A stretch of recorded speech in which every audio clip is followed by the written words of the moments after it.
Congratulations, you're getting started on the assembly of your Super Speedster with its VW mid-engine.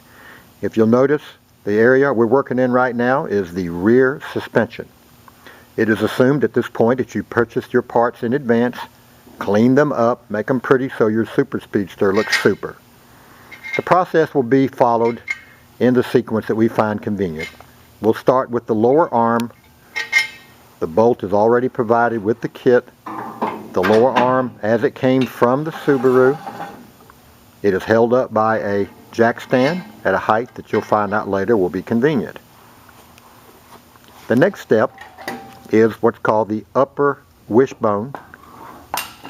It is the part that makes this Super Speedster super. Notice again, the bolts are already there, the holes are drilled, and the suspension is now in place. Another part of what makes your Super Speedster super is the coilover shock absorber. The shock absorber comes from the Subaru. The upper bearing plate, which is at the top there, is from the Subaru. The holes are already cut and drilled in your Super Speedster frame for you to put that shock in. Down low, that shock attaches to the lower control arm. A point to note is the hole has to be relocated 1 inch outboard from the original hole. A simple process that you do on your drill press before you begin the assembly. This clears the coil spring from the upper wishbone.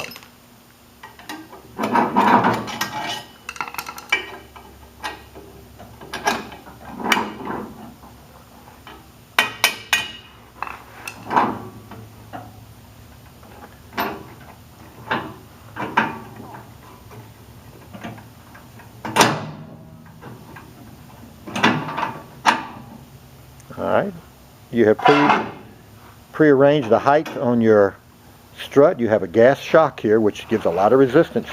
You'll be surprised, it'll even try to lift the frame up without an engine in it. Having the jack stand under the shock will make the rest of the process go a lot easier.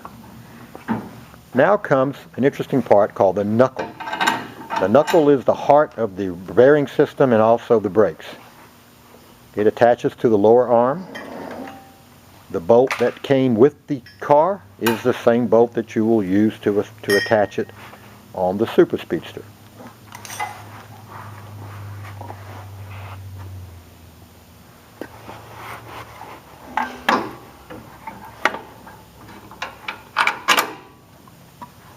And you raise the upper wishbone and the upper ball joint slips down into the casting. And there is a bolt. There's a bolt which slides in to capture the ball joint. The next step is your rear trailing arm. This is the arm that comes with your kit. It has already been angled and lengthened to the proper length with needing mild adjustments.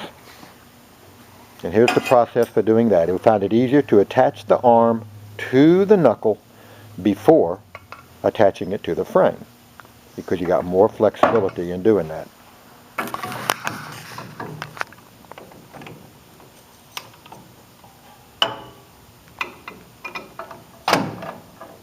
Once again, the bolt that was used on the Subaru is the bolt that you will use on the Super Speedster. Keep your bolts. They're metric and they're the proper length. Now, attaching the trailing arm to the frame, the pre-drilled hole, bolt is provided, and a spacer is provided.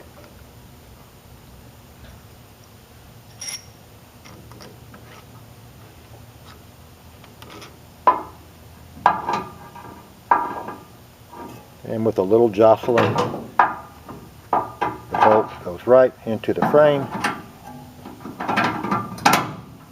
protrudes through the reinforced hole, and is ready for the lock nut to go on it. Now the last part is one part that you won't complete all the way, but it is the tie rod for adjusting the toe on the rear. That is furnished with the kit. You will find 2 of these, a left and a right, to go in this very spot that we're talking about. The tie rod is the only adjustment that needs to be made on the Super Speedster. Okay. We'll have to drop him down because that thing will not go on there. Okay.